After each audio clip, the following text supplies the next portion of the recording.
ত্রাণের টাকা নিয়ে বর্তমানে সমন্বয়কদেরকে অনেক প্রশ্নের সম্মুখীন হতে হচ্ছে। অনেকে অনেক কথা বলতেছে।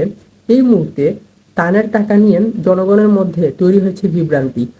এখন এই সুযোগটাকে কাজে লাগিয়ে, অর্থাৎ ত্রাণের টাকা নিয়ে যে আপডেটগুলো দেওয়া হচ্ছে, সেই আপডেটগুলো একটু দেরিতে দেওয়ার কারণে সমন্বয়কদের বিরুদ্ধে একটা মহল বা একটা পক্ষ মানুষের কাছে বিভ্রান্তি তৈরি করছে।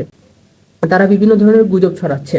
বন্যার্ত মানুষের সাহায্যের জন্য টিএসিতে প্রায় 11 কোটি টাকা সংগ্রহ করা হয়েছিল, যেখানে সাধারণ মানুষ থেকে শুরু করে বিভিন্ন পেশাজীবী মানুষের অংশগ্রহণ ছিল। উচ্চবিত্ত থেকে শুরু করে মধ্যবিত্ত, নিম্নবিত্ত সকল প্রকারের মানুষ এখানে ছিল। এমন অনেক মানুষ ছিল যারা একাই 20 লাখ টাকা দান করেছে, আবার এমন অনেক মানুষ ছিল যারা 1 টাকা 2 টাকাও দান করেছে। তো সব শ্রেণীর মানুষই কিন্তু সেখানে তার সামর্থ্য অনুযায়ী দিয়েছে। তো সেই 11 কোটি টাকা কোথায় গেল সেটা নিয়ে কিন্তু প্রশ্ন উঠেছে। সমন্বয়কদেরকে এর জন্য বিভিন্ন ধরনের জবাবদিহিতার মুখোমুখি হতে হচ্ছে। এখন আপনারা একবার চিন্তা করেন, এই সমন্বয়কদের কারণেই কিন্তু দেশ 1 মাস আগে স্বাধীন হয়, স্বৈরাচারের হাত থেকে মুক্তি পায় এবং সাধারণ মানুষ বাকস্বাধীনতা ফিরে পায়। এবং এই বাকস্বাধীনতা এখনো আছে বলেই সমন্বয়কদেরকে বিভিন্ন সমস্যার, বিভিন্ন জবাবদিহিতার মুখোমুখি হতে হচ্ছে। সমন্বয়কদেরকে নানা প্রশ্নের মুখোমুখি হতে হচ্ছে।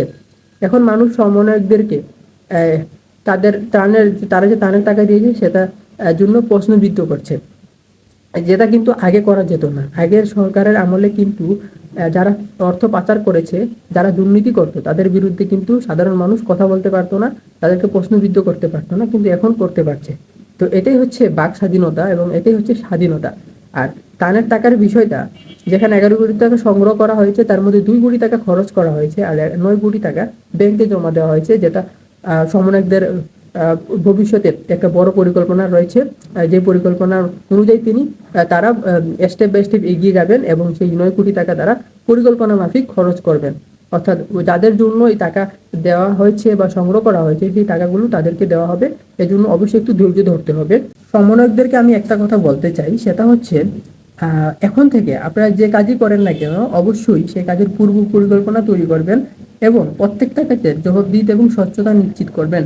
তাহলে আপনারা যেভাবে চাপ মুক্ত থাকবেন এবং জনগণের, আপনাদের উপর জনগণের যে আস্থা বিশ্বাস রয়েছে সেটা কিন্তু ঠিক থাকবে।